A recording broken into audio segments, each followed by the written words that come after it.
Wow, welcome to this month coffee subscription video where I'm tasting the 3 coffees that we're sending out to all our subscribers around the world. And yes, I chose these coffees personally because at the moment they are tasting fantastic. And I promised you in the last video we made that the theme of the tasting would be Kenya, so then you might guess what kind of coffees are on the table. But there is a little surprise at the end, so make sure you watch until the end, and that is for the 3-bag subscribers. They have a little treat that they can look forward to this month. Wow, it's already the 3rd month of the year, so it's starting to get a little bit fresh outside, and that means I like to drink very fruity coffees, so that's why I chose some Kenyan coffees. And although they are harvested late 2022, we normally purchase them in 2023, and then it takes some time before they arrive. So these coffees normally arrive around June, so June 2023, and then we try to sell them as fast as possible, of course, but before they start to taste aged. One of the things that is cool with Kenyan coffees is that they're all dried on raised beds, and that means the shelf life of the coffee is normally quite good, especially when you buy green beans that have low moisture content. And that's normally what we do when we receive Kenyan coffees. We check the moisture on everything. We try to sell the one with the highest moisture content first, because we know that that's the one that's going to taste old the fastest, and then we save the ones with low moisture content until the end, because we know those coffees will stay fresh for a longer time. So although these coffees seem quite old on the date on the bag, like the harvest date, they still taste really, really nice. And personally, I find that the Kenyan coffees tend to open up a little bit after they're rested. So that means the fruit flavor gets more kind of transparent and open instead of being a little closed. By closed, I mean that the coffees can taste a little bit green and yeah, just a little tight. If you're into wine, you would know what I mean about that. Cool, so if you don't know what a coffee subscription is, it means we're sending out coffee to all our subscribers around the world. First Wednesday of the month, I pick the coffees. We normally send out 3 different ones. And that means if you subscribe only to 1 bag, you will get the first bag. If you subscribe to 2 bags, you will get 1 of the first bag, 1 of the second bag. And if you subscribe to 3 bags or more, you will get 1 of each, of course. And you can subscribe for up to 6 bags. You can stop and pause the subscription at any time. And now it's even easier to do that on our website because it's a new website now. So it's much faster and easier to maneuver around. And if you have any questions, we have a lot of answers in the FAQ section on the webpage, but you can also contact us and we will try to reply as good as we can. Cool, let's get on with the tasting. So I mentioned that these are all Kenyan coffees with a small exception, but I've chosen 2 quite different Kenyan coffees to send out this month.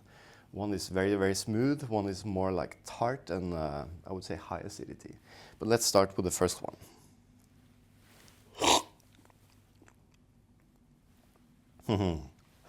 I'm not going to spit this coffee because it's delicious. The first coffee is from a cooperative or a washing station called Kagumoini. And there are 2 different Kagumoinis in Kenya. This is the one from Muranga. Muranga is very, very close to Nairobi. So it's just maybe an hour drive maximum, depending on traffic, of course. But this coffee I bought many years ago as well and haven't really come across it until last year when I was there cupping at Dormans, the exporter that we buy a lot of coffee from. This was one of my favorites on the table back then because it has this super, super soft mouthfeel and more like a fruity taste, like ripe mango and of course the red berries that you always get in the SL28 varieties, the SL34 varieties and the Batian and the Ruiru that is grown in Kenya. Now this is no exception, I think from what I tasted back then until now. It hasn't really changed a lot. It's just opened up a little bit more, I think. So if you drink it from a cup, for instance, it's amazing how smooth and soft it is. Normally when you drink Kenyan coffees, it's very high in acidity, can be quite tart. This is like super soft, very smooth, and very, very fruity. So lots of red fruits. That is mainly because of the varieties they grow in Kenya. And of course it has acidity, but it's a really pleasant acidity. Kind of like when you make lemonade and you add a little bit of sugar. The acidity goes from being very kind of sour to very fresh and refreshing. So that's the first coffee we're sending out. It's from Kagumoini from Murang'a County in Kenya, SL28. It's a mix of SL28, SL34, Batian and Ruiru. And that's because the farmers who deliver coffee cherries to this washing station, they all grow different cultivars. And of course, if they planted many years ago, it would be the old SLs. But if they are starting to replant now, most of the farmers are planting Ruiru 11 and Batian. And that's because those plants are resistant against leaf rust, or more tolerant against leaf rust. And that means less problems, less sprays, and more production. Wow, super nice coffee. And then for the second coffee, it's a, I would say, Tim Wendelbo classic. You probably had this many times before, but it's the Karogoto coffee. It's from the Tekangu cooperative in Nyeri. The washing station's name is Karogoto. And these are also a mix of Ruiru, Batian, SL28 and SL34. But this is a little bit further north in Kenya and slightly higher altitude, I think. And it's so funny when you taste these side by side. The Karogoto is much more pronounced in the acidity, has a more punchy fruit. That reminds me of more like rose hips, hibiscus. These kind of slim, elegant fruit flavors with very high acidity. Maybe a little bit of rhubarb, if you know what that is, compared to the Kagumoini. Kagumoini is more like super ripe mango and super ripe red berries, whereas the Karogoto is more like a tart berry flavor.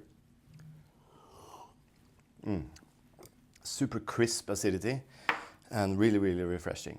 But both these are super nice to make iced coffee with. We have a recipe on our YouTube channel. We'll put a link below. And also, if you want to set up a cupping like this, you can also check out our tutorial, which is linked below. Now, we've been buying coffee from Karogoto for many years. We have installed or helped them install drying tables there because we really love this coffee. Every year it's super consistent, very high acidity, very kind of fruity and slight floral at the same time, and quite distinct. I normally recognize the coffee on the table quite easily. That's pretty bold claim, because in Kenya a lot of the coffees taste very similar. But this coffee from Karogoto always has this kind of extra little bit of layer of acidity and a little bit of floral flavors that is not so common, especially in this area. Having said that, last year they actually didn't have water in their river where they pump up water to use for processing coffee. So they actually had to drive the coffee to another wet mill called Ngunguru, which is also part of the Tekangu cooperative. And they had to process the coffee there and then take the coffee back to dry on their tables. And this is why we didn't buy a lot of this coffee last year, because we did find some problems with some of the lots, with a little bit of phenol defects and yeah, some quality issues. But we did find 2 lots that are really, really tasty, and this is obviously one of them. So I hope you will enjoy the coffee this year as well. I certainly do, and I drink a lot of this coffee. Yeah, super nice. The third coffee we're sending out is not from Kenya, but it is an SL28 variety grown in Honduras. We sent this out maybe half a year ago or 5 months ago, right before Christmas. And it's from the farm Nacimiento in Honduras, from Hopnil Caceres Dios in Santa Barbara. And his farm is on a mountain, and the SL28 is planted on top of that mountain at an altitude around 1,800 meters above sea level. And although this coffee grows much slower than the pacas he has further down on the farm, it's really, really low producing, and also the ripening takes a long time. So that means the coffee normally develops a lot of flavor, but it doesn't have the same amount of acidity as the Kenyan coffees. And the reason why, I don't really know. It's probably the climate, probably maybe something to have to do with the soil, maybe the way they actually produce the trees, I don't know. But it does taste different, but still very, very fruity. Let's see.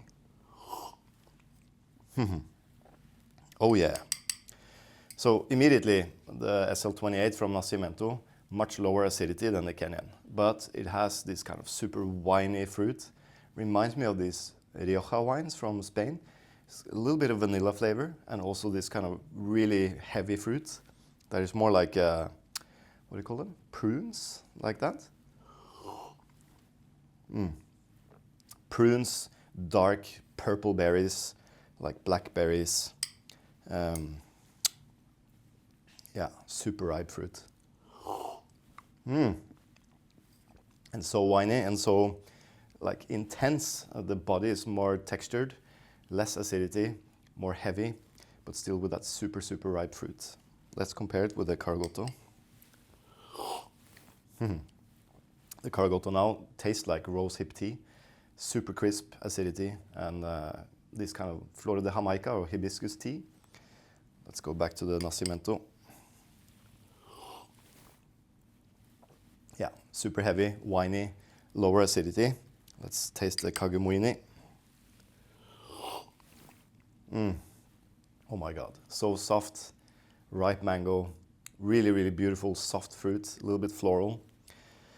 All super tasty coffee. There's no secret that I love drinking SL28 coffees.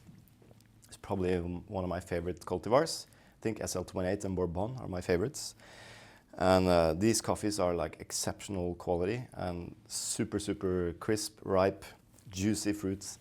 I really hope you like them as much as I do. And yeah, that's it for this month's subscription. 3 very different coffees, although they are the same cultivars, 2 of them grown in the same country. I really hope you enjoy them. And if you want to subscribe to our coffees, make sure to visit our website. You can subscribe from 1 to 6 bags. We send to most countries in the world. You can stop, pause, and also upgrade or downgrade the subscription anytime you like. And we do send out some exclusive coffees through our subscription that we don't sell on our normal website or in the store. And that's because I personally think of this subscription when I buy coffee, and I tend to buy smaller lots for it. That is, you know, because I know the volumes, it's easier to buy smaller lots and have a place for it in our market. Cool, thanks for watching. I hope you enjoy the coffees and see you next time.